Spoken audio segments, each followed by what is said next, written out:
Breaking news আজ 15 December 2025 pay scale নিয়ে অর্থ উপদেষ্টার সাক্ষাতের অপেক্ষায় কর্মচারী নেতারা অর্থ উপদেষ্টার সঙ্গে কী জন্য সাক্ষাৎ করতেছে সরকারি কর্মচারীরা এ প্রসঙ্গে পে স্কেল সর্বশেষ বিস্তারিত কী আলোচনা করা হয়েছে আপনাদের মাঝে জানিয়ে দেওয়ার চেষ্টা করব। আশা করি ভিডিওটি মনোযোগ সহকারে শেষ পর্যন্ত দেখার চেষ্টা করবেন।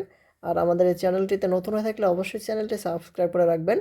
আমরা আমাদের এই চ্যানেলটিতে প্রতিনিয়ত পে স্কেল সম্পর্কিত সকল আপডেট নিউজগুলো প্রকাশ করে থাকি।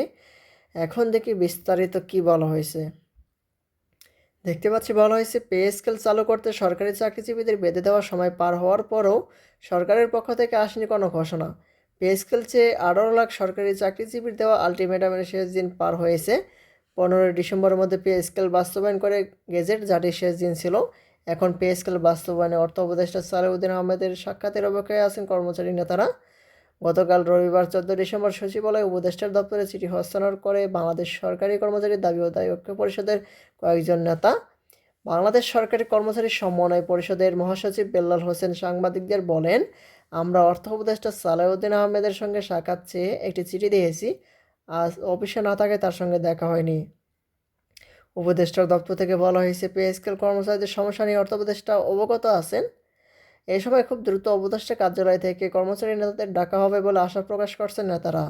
বাংলাদেশ সরকারি গাড়ি চালক সমিতির সদস্য সচিব হুমায়ুন কবির বলেন, আমরা দাবি আদায় ঐক্য পরিষদের নেতারা বৈঠকে করছি। প্রথমত অর্থ উপদেষ্টার সঙ্গে দেখা করে আমরা পে স্কেল দেওয়ার যুক্তিগত দাবি জানাবো, তার প্রতিক্রিয়া অনুযায়ী বৈঠক করে সিদ্ধান্ত নিব। প্রসঙ্গত, সরকারি চাকরিজীবীদের নতুন বেতন কাঠামো প্রণয়নের লক্ষ্যে গত জুলাই মাসে কমিশন গঠন করে অন্তর্বর্তী সরকার। ওই কমিশনের 6 মাসের মধ্যে সুপারিশ জমা না দেওয়ার বাধ্যবাধকতা রয়েছে।